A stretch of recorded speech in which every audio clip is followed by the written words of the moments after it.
একাত্তর নিয়ে পরাজিত আওয়ামী বামেরা উঠে দাঁড়াইতে চাইবে, এই দাঁড়াইতে চাওয়ার সাথে শক্তভাবে বিএনপি পাশে দাঁড়াইতেছে, এটাই সমস্যা। আওয়ামী লীগ তার ফ্যাসিস্ট শাসনের বৈধতা উৎপাদনের জন্য একাত্তরকে ব্যবহার করেছিল। বিএনপি মনে করতেছে তারা একাত্তরকে ব্যবহার করে তার প্রধান প্রতিপক্ষ জামাতকে ঘায়েল করে দিবে। কামডা গলে বিএনপি ভালো করতেছে। বিএনপির হারাইতে বাংলাদেশের জনগণের বেশি বেগ পাইতে হবে না। কারণটা এইটা না যে একাত্তর বিএনপি বিরোধী শক্তিকে বিব্রত করবে, কারণটা হইতেছে এই সফট পলিটিক্যাল অস্ত্রকে বিএনপি কিভাবে ইউজ করবে সেটা না জানা। এই সফট অস্ত্র ভালো মতো ইউজ করতে না জানলে নিজের হাতেই ফাইটা যেতে পারে। একাত্তর নিয়ে আমার কিঞ্চিত লেখাপড়া আছে, মানে মুক্তিযুদ্ধের বয়ানে ইসলাম লেখার সময় আমি একাত্তরের এমন কোনো প্রকাশিত দলিল নাই যেটা খুঁটায় খুঁটায় পড়ি নাই। তো এটা পড়ে যা বুঝেছি যে একাত্তরের ইতিহাস এত মিছা কথা দিয়ে ভর্তি, এত কন্ট্রাডিকশনে ভর্তি, এত বাটপাড়িতে ভর্তি যে এইটারে হুতায় দেওয়া পানি ভাতের কাজ। বদরুদ্দিন ওমরই কইছেন যে একাত্তরের ইতিহাস 90% মিছা কথা। এই ইতিহাসের চেতনারে উড়ায় দেওয়া, জয় বাংলা কইরা দেওয়া বা হাতের কাজ। একাত্তরের নৌকায় বৈশা আওয়ামী লীগ যে কিনা একাত্তরের ফার্স্ট ডিভিশনের প্লেয়ার সেই ডুবিছে, আর একাত্তরের সেকেন্ড ডিভিশনের প্লেয়ার বিএনপি আরো ডুববি। এখন অনেকে কইতে পারে তাইলে আমরা একাত্তর নিয়ে করমুটা কি? এর কথা কমু না? অবশ্যই কমু, অনেক বেশি কমু। একাত্তরকে একটা বিগেস্ট হিস্টোরিক ইভেন্ট হিসাবে আমাদের লেন্সে পাঠ করা লাগবে, আমাদের নিজেদের চোখে দেখা লাগবে, ইন্ডিয়ার চোখে না, আওয়ামী লীগের চোখে না, বাটপাড়ি আর মিথ্যাচারের লেন্সে না। তাহলে সেটা কেমন হবে? কোন লেন্সে? আমাদের নিজেদের লেন্সে, আমাদের নিজেদের চোখে। আমাদের নিজেদের চোখে দেখাটাই সারা দুনিয়া নেবে, বাংলাদেশের বেশিরভাগ মানুষ নেবে। আপনারা দেখেছেন 1971 নিয়ে, 6 দফা নিয়ে, ভাষা আন্দোলন নিয়ে আমি মেলা বাংকার ব্লাস্টার এপিসোড করেছি। আমাদের গেলাইছে অনেক, কিন্তু পাল্টা আর্গুমেন্ট কিন্তু কেউ তুলতে পারে নাই। আজকেও আমি এমন একটা জায়গা নিয়ে আলাপ করব সংক্ষেপে, এই আলাপটা পরে আরো বিস্তারিত করা যেতে পারে, কিন্তু দেখবেন যে এইভাবে আগে ভাবা হয় নাই। শুরুতে একটা এক্সাম্পল দেখায়নি কেন বিএনপি একাত্তর নিয়ে কোনো বয়ান তৈরি করতে পারবে না। হাতে নাতে দেখাই দেবো, দেখাবো, আসেন দেখাই। বিএনপি একটা ভিডিও বানাইছে তার নির্বাচনী ক্যাম্পেইনের জন্য, প্রচুর আবেগ নিয়ে বানানো। থিম হইতেছে মুক্তিযুদ্ধ আর 2024 দুই জেনারেশনের দুই আহত যোদ্ধা কিভাবে দেশের জন্য কাজ করবে বা করতেছে। এইটা সাহেব দেখান, ওই অংশটা দেখান। কিভাবে হলো?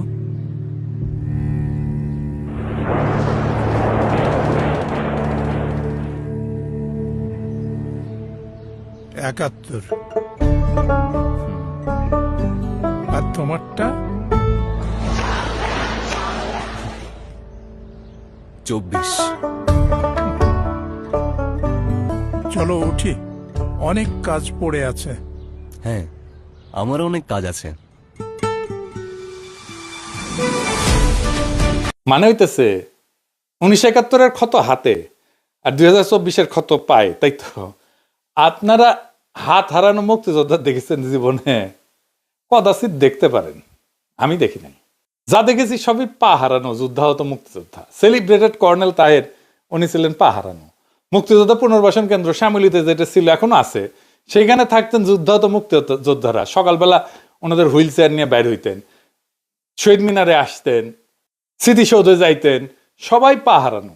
এইটা সাহেব যুদ্ধাহত মুক্তিযোদ্ধা লিখে সার্চ দেন না গুগলে, দেখেন সবাই হুইল চেয়ারে। এইটা যুদ্ধের স্বাভাবিক ক্যাজুয়ালিটি।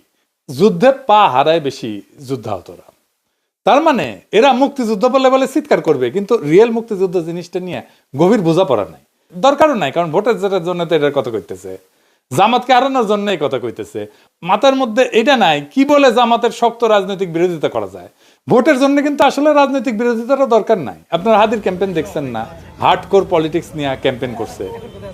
এরা টাকা দিয়ে নমিনেশন কেনে, টাকা ছড়া ইলেকশনে যেতে, তারপরে 5 বছর ধরে লুটপাট করে। তার জন্য দরকার কুইক ফিক্স, সহজে করা যায় এমন রাজনৈতিক খাবার, ইনস্ট্যান্ট নুডলের মতো।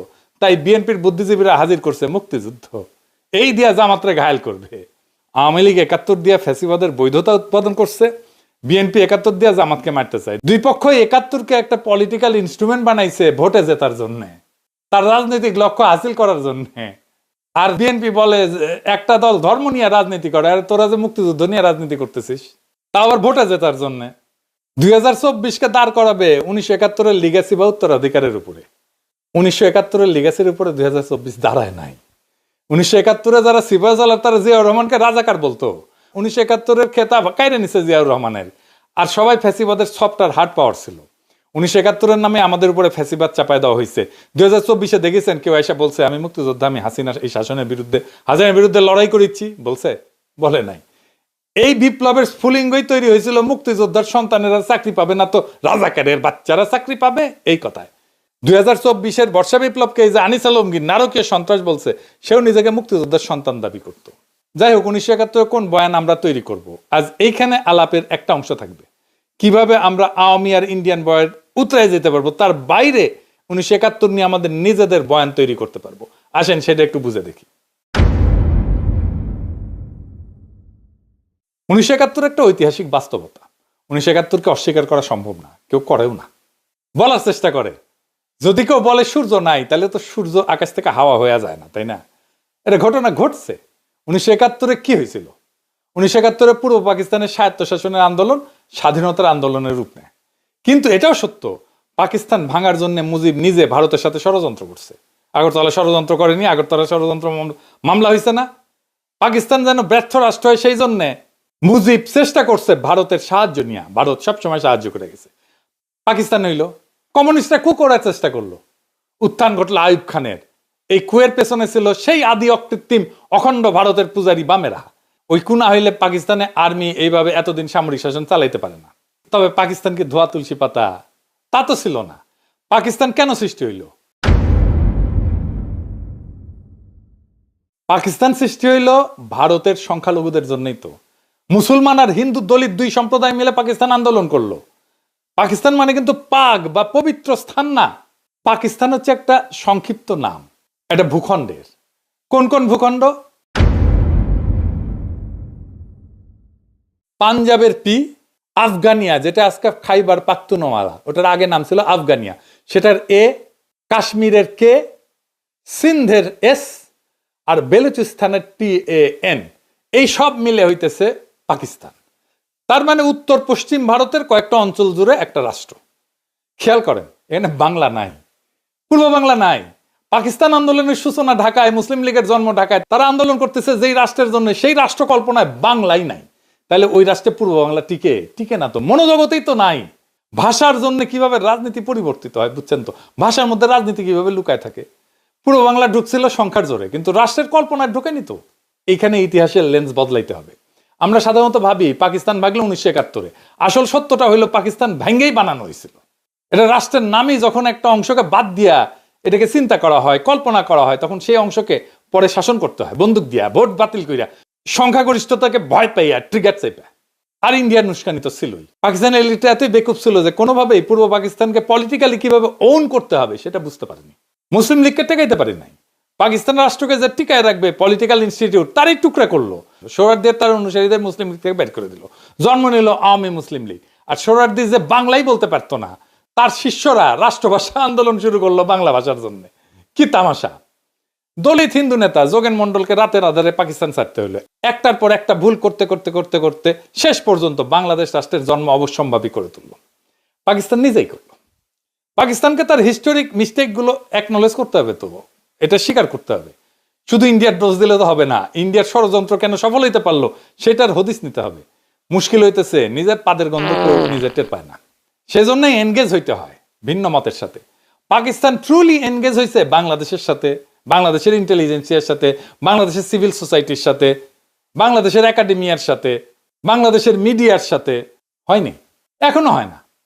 ইন্টেলেকচুয়ালি এনগেজ হয়নি। হইলে ইন্ডিয়ার এই বারবারন্ত অনেক এফিসিয়েন্টলি ঠেকাইতে পারতাম আমরা বাংলাদেশে। এখন 71-এর সবচেয়ে বড় ট্র্যাজেডি কি, এটা আমাদের বুঝতে হবে। 71-এর সবচেয়ে বড় ট্র্যাজেডি গণহত্যা, জেনোসাইড। ক্লাস বুক রেফারেন্সের জেনোসাইড। এই জেনোসাইডের দুইটা বড় পার্ট, একটা বাঙালি জেনোসাইড আর একটা বিহারি জেনোসাইড। বিহারি জেনোসাইড একেবারে মুছে দেওয়া হয়েছে, বিহারিদেরকে বাঙালিরা মারছে।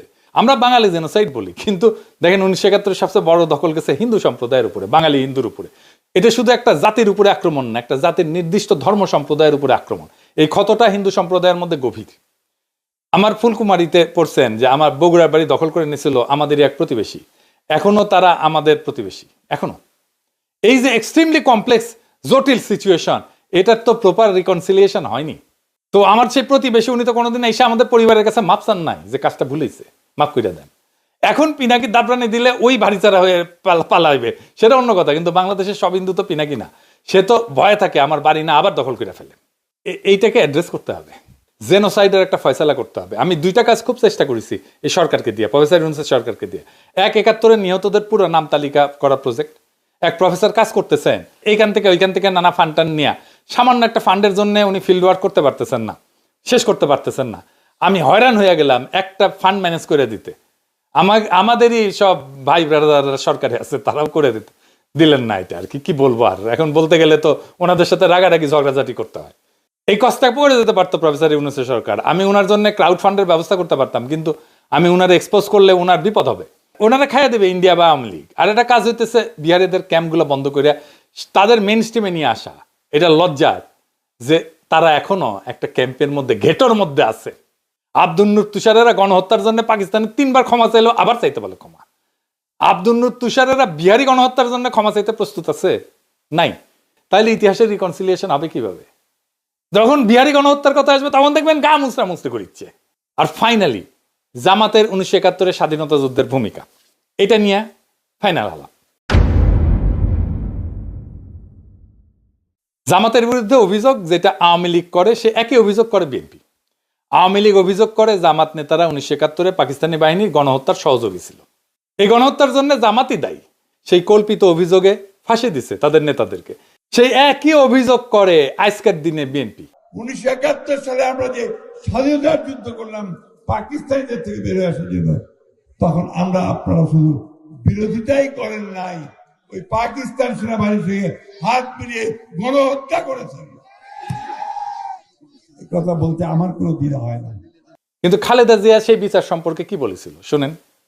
আমি বলতে চাই, আজকে মুজাহিদি সাইদি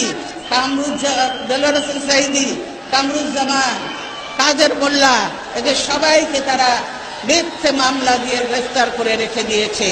তারা ভেবেছে তারা তারা স্বাধীনতা বিরোধী বলে তাদেরকে গ্রেফতার করেছে।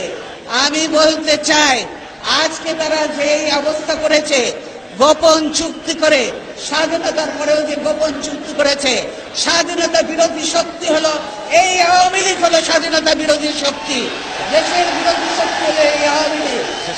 আগে তাদেরকে আগে ব্যবস্থা করতে হবে, তবেই এই দেশ নিরাপদ হবে, স্বাধীন হবে। শুনলেন তো, উনি বলছেন মিথ্যা ওগুলো মামলা। আচ্ছা, মির্জা ফখরুল কি বলেছিল শুনেন। আমাদের এই আলেম উলেমা জামাত ইসলামের নেতৃবৃন্দ, আমাদের মৌলানা নিজামী সাহেব, জামান সাহেব, কাশেমী সাহেব, এই পত্রিকার যে প্রকাশক ছিলেন তাকে সহ অনেকে মৃত্যুদণ্ড, সালাউদ্দিন সাহেব সহ তাদেরকে মৃত্যুদণ্ড দেওয়া হয়েছে মিথ্যা মামলায়। শুনেছেন তো, সেও বলে হাম্বা, মানে তারও ওই একই কথা। আমাদের সময় একটা বিজ্ঞাপন ছিল এইরকম, গরুকে জিজ্ঞেস করে তোমার কি কথা, সে গরু এখন চিৎকার দেয় হাম্বা, বলে ওরও সেই একই কথা।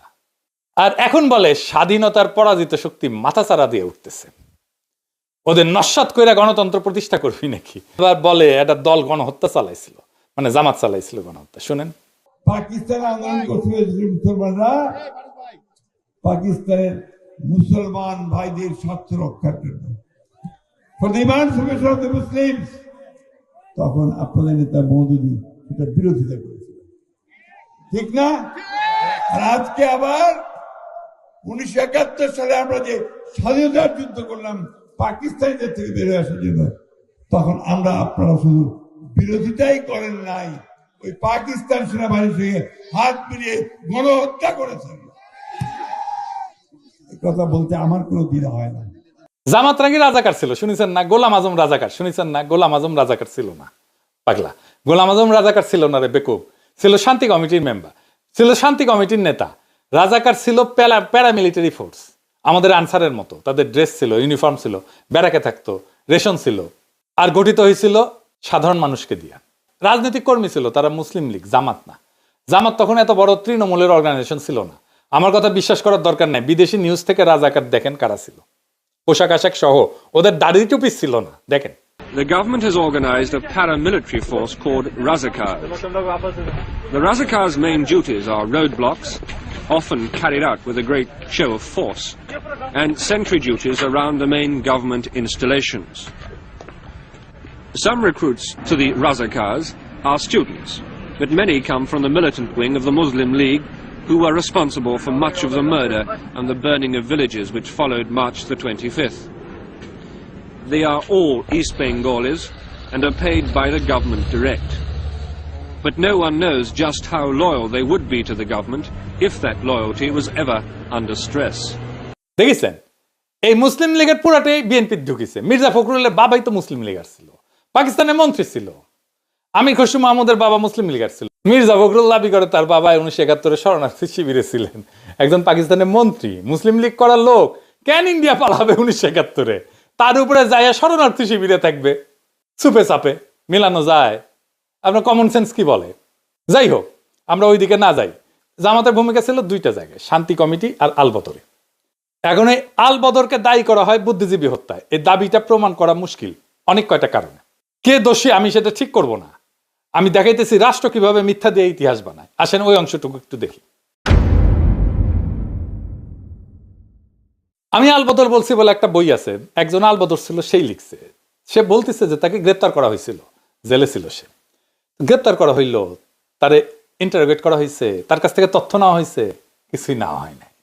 তাইলে তো তার কাছে কিছু এভিডেন্স থাকতো, বলতেছে আলবদর। কিন্তু আলবদর তো ধরছিলা, তারে জেলেও রাখছিলা, তো তারে ইন্টারোগেট করে তারে তথ্য নাও নেই, সে তথ্যটা ভেরিফাই করো নাই, ক্রস চেক করো নাই কেন?